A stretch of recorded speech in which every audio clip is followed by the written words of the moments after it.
Bonjour à tous, on est ravis de vous retrouver pour ce nouveau numéro de HP Hour. Dans quelques instants, je vous retrouve avec mes chroniqueurs et une invitée exceptionnelle. J'espère que vous êtes prêts, parce que nous, on est super prêts et on a hâte de vous retrouver. Attention, générique.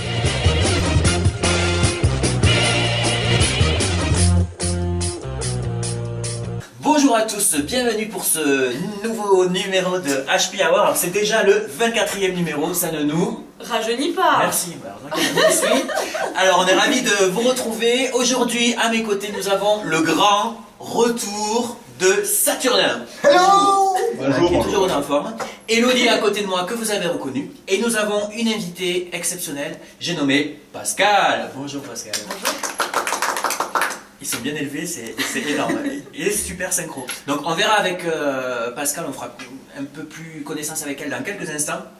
Mais je dois vous annoncer, vous le savez, c'est la tradition, la journée internationale de la semaine. Alors cette semaine, ce sera mercredi, nous serons le 29, et ce sera la journée internationale de la danse. C'est parti. Voilà, c'était important, je crois, d'apporter une petite contribution à la danse internationale. Merci beaucoup d'avoir participé, les amis. Allez, sans plus tarder, on commence l'émission. Je crois qu'on est chaud, on va pouvoir y aller. On commence avec la chronique d'Elo juste après ce jingle. Ça s'appelle La couronne verte de Laura Kashishke. Pardon? Laura Kashishke. D'accord. J'espère que je les prononce bien. Vas-y, je vais faire un speaker. Vas-y. Donc en fait, c'est l'histoire de trois amis, Michel, Anne et Terry, donc des Américaines qui partent au spring break, donc les vacances de printemps. Ah oui, alors il faut expliquer ce que c'est le spring break. Mais les vacances de printemps. Oui, c'est. Oui, mais c'est un truc. c'est une énorme fête. Voire beuverie même. Ou beuverie américaine où tous les étudiants boivent comme des trous et font la fête. C'est à la fin de leur examen. Ouais, c'est en mars à peu près. D'accord, donc ça fait aussi polémique parce qu'il y a beaucoup d'histoires de. Qu'est-ce qui se passe quand on met des jeunes de 20 ans qui ont trop bu du avec sexe, des femmes de la prostitution et du sexe. Et des morts. Bon, alors sur ces bonnes nouvelles, on va peut-être parler du livre. Donc elles partent à Cancun pour faire le spring break et là-bas elles ont deux options. Donc la première option c'est rester sur la plage, boire, s'amuser avec les garçons. Et la deuxième option c'est visiter des lieux célèbres de Cancun et avec des inconnus. Donc il y a Terry qui choisit l'option A. Donc elle préfère rester sur la plage avec ses copains. Et on n'en parlera pas. Et après on a Anne et Michel qui préfèrent aller visiter des lieux. Donc en fait elle rencontre un monsieur, j'allais dire un vieux mais vous allez me taper, Quel âge il a? d'une quarantaine d'années. Oh, ça va. On a d'une quarantaine d'années, donc la peau bronzée, il est père de deux enfants qui ont l'âge de Anne et Michel. Et en fait Michel n'a pas de père. Et du coup à chaque fois qu'elle rencontre un homme qui pourrait correspondre aux critères de son père, elle s'identifie à lui, enfin elle a l'impression que c'est lui quoi. Du coup elles le suivent toutes les deux voir Chichen Itza, donc c'est un temple au Mexique, un temple maya qui est très connu. Oui. Ah oui, je le connais. Personnellement d'ailleurs. On a été boire le café dernièrement ensemble. C'est ça. Et donc Michel elle le suit tout en haut du temple, elle va visiter, alors que Anna elle a peur de lui. Du coup elle préfère rester en retrait parce qu'elle se dit ah c'est bizarre, il est vieux, il nous emmène. Bon voilà. Et donc elle rencontre des jeunes de leur hôtel et donc elle préfère aller les suivre après et se faire emmener par eux. Donc Michel et Anne elles suivent les jeunes pour entrer. Donc on va s'arrêter là parce que sinon je vais raconter tout le livre. Donc en fait le livre il est divisé en 4 parties et divisé en chapitres. Donc dès la première partie on comprend qu'il y a quelque chose qui va mal se passer. Bon déjà c'est sur le spring break et comme on l'a dit c'est polémique voilà. Et puis et la manière d'écrire. Et polymorphe. Et polytechnique. Top. Ok. Oui, parce que j'en ai plus. J'ai cherché. C'est un polyglotte. Oh, polyglotte. Ouais. On y va? Ça va? Oui, on va pas faire là-dessus non plus. Oui, joli. Bon. Et donc la manière d'écrire de Laura Kashishke et la naïveté d'Anne et Michel nous dit qu'il va y avoir quelque chose qui va... Oui, on sent qu'il va se passer. Qu'il va se passer quelque chose. Donc à chaque fois qu'on rencontre de nouveaux personnages, on se dit ah c'est peut-être lui qui va faire qui va à mes problèmes ou quoi, et en fait, non, c'est jamais ça. Et quand le Mais problème, ça finit par. Ah oui, et ça quand finit le par. problème N'en arrive, dis pas trop. quand le problème arrive, eh ben, on est sur le cul, comme on dit, Oh, parce qu'on ne l'avait pas vu venir à ce moment-là, en fait. Donc c'est plutôt un livre à suspense ou. C'est un ou bien- livre à suspense, mais en même temps, en fait, moi, on me l'a présenté comme un livre à suspense où la fin, oh mon Dieu, oh là là, est très inattendue, alors que, enfin, au final, j'ai pas trouvé ça si inattendu que ça. Enfin, dès la moitié du livre, on se doute que c'est ça qui va se passer. Bon, on sait pas vraiment comment ça va se terminer, mais bon, on se doute d'une grande partie des choses. Donc du coup, si on doit mettre une note, alors on va faire un nouveau système de notes avec des H comme HP. Donc un H, 2 H ou 3 H. Un H c'est le moins bien et 3 H c'est le mieux. Voilà. Je mettrais un H et demi. Ça m'aurait étonné. Voilà. Ouais, c'est pas le livre que j'ai préféré. Mais bon, après, il est à lire et dites-moi ce que vous en avez pensé. Mais Écoutez, 6,10€ aux éditions de poche, ça ne coûte pas très cher, vous prenez pas un risque. Lisez-le et puis vous nous envoyez vos commentaires pour savoir si vous êtes d'accord avec Hello ou pas. Voilà, merci beaucoup. Merci Hello. au revoir. Au revoir. Allez, on passe tout de suite à notre invité du jour, Jingle, l'invité. Alors on reçoit cette semaine Pascal Lavigné. Bonjour Pascal, rebonjour. Bonjour. Qui a commencé cette émission avec nous.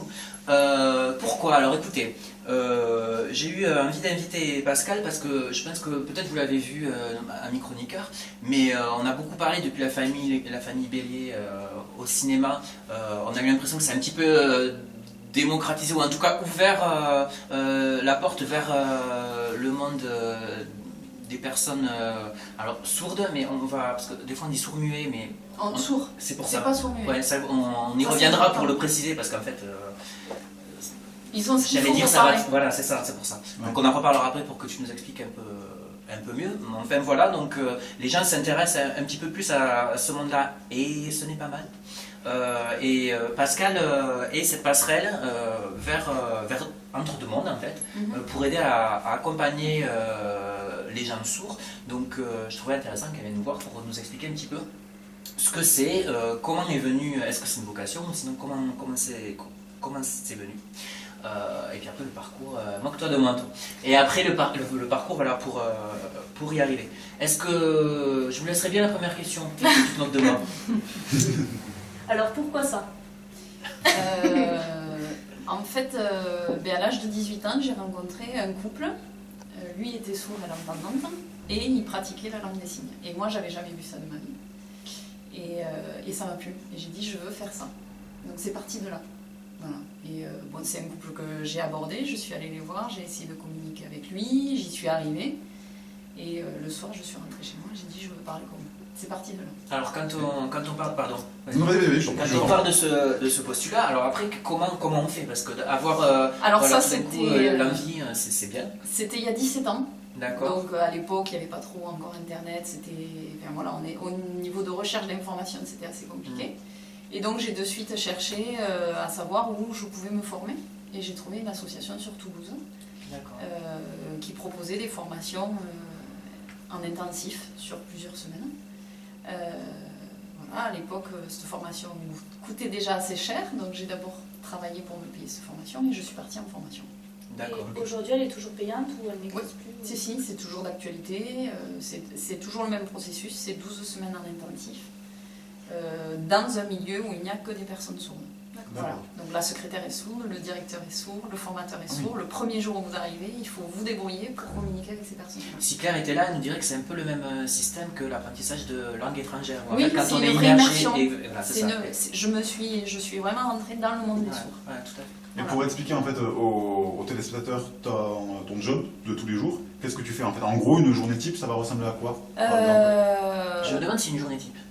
Voilà, déjà, est-ce qu'il y a une Non, journée il n'y a type pas de journée type. Donc je reçois des textos de personnes sourdes qui me Ouais. disent voilà, j'ai besoin de toi pour aller à la CAF, j'ai besoin de toi parce que je veux passer mon permis de conduire, j'ai Ok. besoin de toi parce que j'ai une réunion d'équipe au boulot. Voilà. Ok, C'est les sourds qui me contactent. d'accord. Ou c'est des personnes qui travaillent avec des sourds, donc Pôle emploi, Cap emploi, enfin, etc. Oui, Et on met en place on met en place une situation pour que je puisse venir traduire. Donc je vais D'accord. soit dans une auto-école pour traduire le code de la route, Ok. soit je vais chez la personne parce qu'elle a un projet de construction de maison, soit je vais à l'hôpital pour une maman sourde qui est enceinte de ses enfants, de jumeaux. Enfin voilà, ça c'est des cas que je Soit chez l'employeur aussi de quelqu'un qui... Soit chez l'employeur. Mais Donc, excuse-moi, tu nous parlais de les gens t'envoient des textos, mais comment ils peuvent te connaître et comment Oui, au préalable, voilà, comment ils ont des comment coordonnées, ils en ont fait. fait pour Alors moi pour- ça fait 15 ans que je suis sur le département, donc Ouais, d'accord. c'est le bouche à oreille. D'accord. C'est malheureux à dire mais c'est ça pourtant. Et quelqu'un Avec des sourds, voilà. par exemple quelqu'un qui ne te connaît pas, qui aujourd'hui a envie de rentrer en contact avec toi pour aller voir une administration ou autre, comment doit-il faire? C'est quoi la démarche à suivre? Alors soit à la mairie de Tarbes, je suis Ouais. connue, à la MDPH, la maison départementale des personnes handicapées, D'accord. et après les personnes de Cap Emploi me connaissent aussi, donc c'est les personnes qui s'occupent des personnes qui sont au chômage, des personnes handicapées au chômage. Ok. Voilà, ça c'est 3 personnes référentes. Ok. 3 lieux où ils peuvent avoir mes coordonnées. Moi, je voulais revenir sur la formation. Alors, je crois que on dit en fait que tu es, alors j'ai appris ça en préparant l'émission, interface. Et donc, je voulais savoir la différence entre interface et interprète. Je sais qu'il y a une différence de diplôme alors, je ne sais pas si c'est deux mondes qui s'opposent, alors qu'au final, on manque de personnes ressources pourtant. Est-ce que tu peux nous en parler un petit peu? Alors les interprètes en langue des signes ont fait une formation qui est reconnue par l'État. C'est-à-dire qu'ils ont un diplôme d'État d'interprète avec tout un protocole à respecter lors de leur intervention. Nous, Interface, on s'est formé dans des associations de personnes sourdes. On n'est pas reconnu par l'État, on n'a pas de diplôme. Et moi, je conçois le travail d'Interface plus comme de l'accompagnement à la Ouais, personne tu nous sourde expliquais, que de la traduction pure et dure. Un interprète diplômé va traduire une situation de communication et c'est tout. Une interface de communication est plus là pour accompagner la personne au moment de la traduction, mais même après. Enfin, moi, je conçois mon Y travail. compris géographiquement, c'est-à-dire que comme tu nous disais tout à l'heure, elle va traduire effectivement, mais elle va l'accompagner sur son lieu de travail, dans des démarches Oui, voilà. administratives. Oui, et, oui, tout à fait. D'accord, très bien. Est-ce qu'il y a une durée moyenne d'accompagnement d'une personne, ou est-ce que quand tu accompagnes, c'est pour toute la vie, ou Non. c'est comment Ah ça non, c'est très... Il n'y a aucune obligation. Ça peut être hyper temporaire. Je peux voir une personne 1 heure et c'est tout. On vous laisse un numéro, je vous le dis là, il s'inscrit en bas de votre écran et on le mettra sur la page Facebook de l'émission et Sur la page Twitter, sur le compte Bon. Twitter, qui est... HPOR avec un 0 à la place du haut. Merci, tu es formidable. Alors le téléphone c'est 06 08 45 47 80. Je le redis parce que j'ai un peu bugué. 06 08 45 47 80. Voilà, merci beaucoup Pascal. Et Juste merci. pour dire happy hour en langage des signes. Donc happy hour. Est-ce qu'il y a une traduction ou... Déjà la traduction en français. Donc, Ouais. happy, être content. Ouais, c'est ça. Donc, Oui. être Ça content. vient de là du coup? Ouais. Et hour. C'est juste H. D'accord. Donc Voilà. happy hour, ça se dit comme ça, comme ça. On D'accord. Ok. On suit Très chacun bien. nos petites discussions. Voilà, donc Hello me demandait d'où venait HP Hour. Mais C'est parce bien que je qu'elle pensais que travaille ça- ici 2 mois. Donc du coup, est-ce que vous avez vu comment on disait happy hour en langage Mais pas des du signes? tout parce qu'on n'écoutait pas. Ah là là, Alors vas-y, fais-nous-le. Ouais, ouais. Donc Pour voir. happy, ça veut dire je suis content, et hour. Donc happy, Happy. hour. Ah voilà. Voilà, vous savez tout maintenant. Merci Bravo, Pascal. c'est ça Ouais, c'est ça. D'accord. Ah oui. Ok. Ben on finira l'émission comme ça, faut s'en rappeler. Voilà, c'est ça. Tout à l'heure. Sur ces bonnes paroles, encore merci Pascal, mais Merci beaucoup. tu ne vas pas nous lâcher tout de suite parce que ce serait dommage de ne pas assister à la chronique de Saturnin, mais ce sera juste après ce magnifique jingle. Et voilà, vous le savez, c'est donc le grand retour de Saturnin Lejar. Alors, on fait le point avec lui sur votre actualité locale, mais pas n'importe laquelle, vous le savez. Celle qui ne vous sera jamais dévoilée dans les grands JT, celle que vous ne connaîtrez jamais, car c'est celle qui n'existe et n'existera jamais, enfin peut-être. Merci Steve, bonjour à tous, bonjour à toutes. On commence avec ce fait divers bien étrange qui touchait depuis plusieurs mois les cabinets médicaux de l'agglomération tarbaise. C'est une opération coup de poing que vient de mener la police de Tarbes en arrêtant Patrick, 35 ans, natif de Pontac, suspect numéro 1 dans l'affaire dite du cabinet intéressant. Depuis plusieurs mois maintenant, des cabinets médicaux de l'agglomération tarbaise se plaignaient d'étranges agissements dans leur salle d'attente. Les magazines laissés à la disposition des patients étaient systématiquement remplacés par des exemplaires récents et intéressant à lire. Mais quelle horreur! Ça ne devait plus ressembler à une salle d'attente de médecins, comme on a l'habitude de les connaître, Saturnin. Non, tout à fait. La police est sur le coup depuis le mois de juin dernier. L'a pris en flagrant délit d'échange ce vendredi dans le cabinet du docteur Maboul, en plein centre de Tarbes. Il s'expliquera plus tard en disant qu'il voulait, je cite, perturber l'ordre établi par le dictat du corps médical. Fin de citation, se réclamant par là même un grand anarchiste. L'ordre est à présent revenu dans les cabinets. Vous pouvez y retourner sans crainte de ne pas vous y ennuyer. On continue à présent, Saturnin, avec une actualité qui fera plaisir à Elena, puisque c'est la page sport de votre actualité locale. Et c'est notre chroniqueuse, en effet, Steve, comme tu l'as dit, notre chroniqueuse adorée, Elena, que nous saluons au passage, que vous retrouverez la semaine prochaine au stade Maurice Trélu. Elle y affrontera l'équipe du TPR pour un match de gala. En effet, repérée pour ses immenses talents sportifs, et notamment son sens de réception du ballon et de plaquage des adversaires, l'équipe du TPR craignait qu'elle les affronte accompagnée. Mais bonne joueuse, et pour qu'il y ait une certaine équité, c'est donc seule qu'elle les affrontera samedi prochain. C'est la fin de cette édition, merci à toutes et à tous. Merci Saturnin, on va passer à une rubrique également très attendue, celle de nos dessinateurs. Alors vous le savez, ils sont deux désormais, nous avons Monsieur Luc Truc et cette semaine c'est Monsieur Fab que l'on retrouve pour un dessin que vous pouvez découvrir sur votre écran. Alors donc vous le voyez, ça traite des élections d'il y a un mois maintenant. Donc vous le savez, en période électorale, on n'a pas pu parler de ça. Donc on se rattrape, hein, c'est le moment, c'est maintenant. Découvrez donc le dessin de Fab, voilà, je pense que vous avez eu le temps de le voir. Hein, voilà, on salue François. Voilà les amis, j'ai envie de vous dire quelque chose à rajouter parce que c'est la quoi. Merci. Oui, d'accord. Hello. Soleil. Pourquoi pas. Pascal. Merci. Comment on dit? Merci. Merci. Ah oui, Ouais. non, mais bravo, c'est comme ça. Écoutez, la semaine prochaine on se retrouvera avec Hello qui sera de retour et Elena que l'on embrasse bien fort. Voilà, ce sera la journée mondiale du coloriage et on donnera un petit défi à notre amie Elodie. Merci encore Pascal d'être venu nous rendre visite et on se retrouve la semaine prochaine. Bonne semaine à tous. Merci et bravo.